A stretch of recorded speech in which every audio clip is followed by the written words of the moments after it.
Salut, c'est Trado. Alors après vous avoir abandonné lâchement pendant une semaine, je reprends mes vidéos et voilà où nous en sommes. Alors je vais refaire un petit peu le film de la semaine. Je vous avais laissé la semaine dernière, donc vendredi, en vous disant que je m'attendais à une attaque baissière et qu'il fallait être très prudent.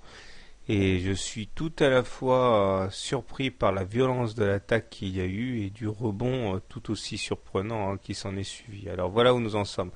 Nous avons effectivement la semaine du 14 et du 15 avril tergiversé un petit moment avant de subir le 18 avril, donc lundi, une attaque de forte amplitude qui a mené les cours à aller tester les 50% de retracement de Fibonacci, c'est-à-dire qu'entre le plus bas du 17 mars et le plus haut du 7 avril, on a retracé 50% de la baisse.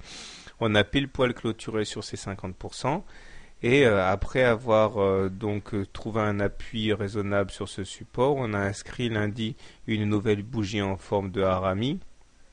C'est-à-dire qu'on avait un harami aussi, la bougie de mardi était incluse dans le corps de la bougie de lundi. Et donc, avec ce signal aussi, on a donné naissance mardi donc à une séance assez violente de hausse avec près de 2,5% capitalisé. Et la séance de jeudi est assez surprenante puisqu'elle se solde par un bébé abandonné en doji, donc c'est séance d'ouverture et de clôture similaire.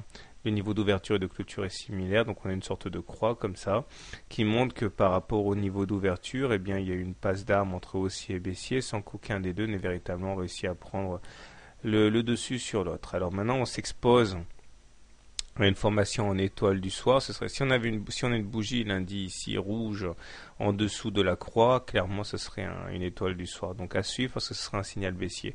Mais bon, la fin de semaine a été tonitruante et nous terminons donc au-dessus d'une M20 croissante. Donc techniquement, c'est la fin de l'alerte baissière. L'attaque a eu lieu et la réaction a été cinglante. Les baissiers ont abandonné le terrain conquis et nous terminons donc au-dessus d'une M20 croissante. Donc on est en situation en tendance haussière. Les indicateurs techniques continuent de témoigner quand même certaines séquelles puisque le momentum n'est pas encore positif. Le stochastique lui au-dessus de son signal, mais le MACD demeure sous son signal et négatif. Donc on est toujours dans une situation très inconfortable pour les haussiers, mais les baissiers devront normalement avoir été échaudés par ce qui s'est passé en fin de semaine. Donc j'ai presque envie de dire égalité balle au centre. Mais pour faire simple, donc pour la énième fois, l'alerte baissière est levée pour l'instant puisqu'on est au-dessus d'une M20 croissante.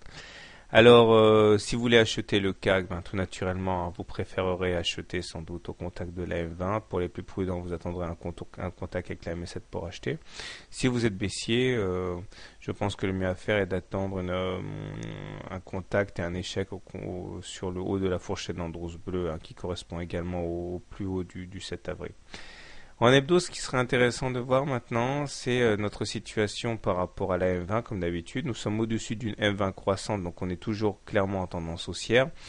Il demeure que les indicateurs sont fragilisés avec un MACD sous son signal, un stochastique, lui qui est plutôt bien orienté, mais par contre le momentum qui reste quand même dangereusement près de sa zone de zéro. Donc si la tendance est haussière, puisque nous sommes au-dessus d'une M20 croissante, les indicateurs techniques sont encore un petit peu faiblards. Et on voit qu'une fois de plus, le bas de la fourchette d'Andros bleu continue de faire des miracles. De toute façon, soyons clairs. Tant qu'on n'aura pas fini le quantitative easing, il y aura toujours de l'argent pour s'investir sur les actions et toutes les attaques seront mises à profit par les investisseurs pour entrer à bon compte sur les marchés. Donc clairement, encore une fois, tant qu'on est soutenu par le quantitative easing, se mettre short à moyen terme demeure assez risqué.